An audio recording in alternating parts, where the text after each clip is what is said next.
Although China is very sort of top-down in its administrative system, it's very layered. You've got your leader, your second, your third, your fourth, going right down to the street level. That being said, and no, it's not a democracy. You don't vote these people in and out.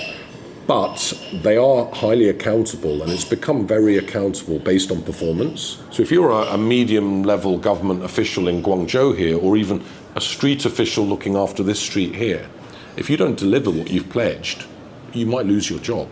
If you screw up, you go down for it.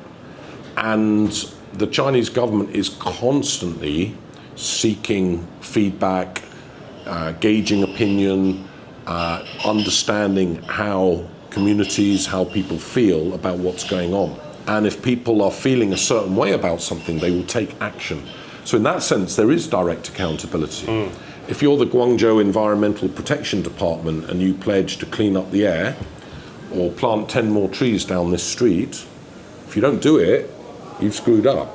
And you will suffer the consequences of that. So there is that accountability. It's sort of executive-led accountability. What I feel sometimes talking to friends back in the UK and other countries, that side of China doesn't make headlines in the media. People don't realise, and they think that China's very much a top-down, you do what you're told and that's the end of it. But it's not that simple. It really isn't. So if you see public services, for example, in terms of accessibility, quality, at least in the big cities like here, it's changed immeasurably. And you're likely to get a phone call asking for your feedback on a delivery of a public service. If you go to a hospital, for example, they will phone you and say, well, how was your experience? They want people to feedback and they will plan accordingly.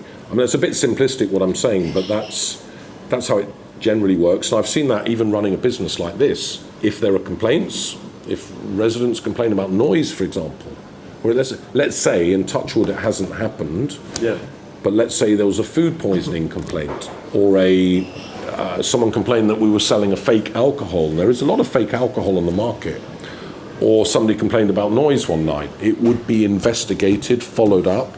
The complainant would receive a report back. They can then take this report to the higher level if they're not happy with the way it's been dealt with. So in that sense, it's pretty accountable. But in the sense that in the West, we understand you vote in your local councillor or your MP or whatever. No, it's not like that. It's a different form of accountability. But there is accountability. That's something that is often not highlighted, let's put it that way.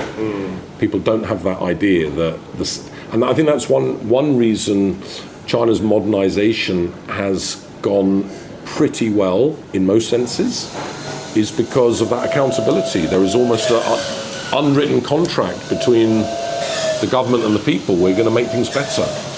And if we don't, we're screwing up.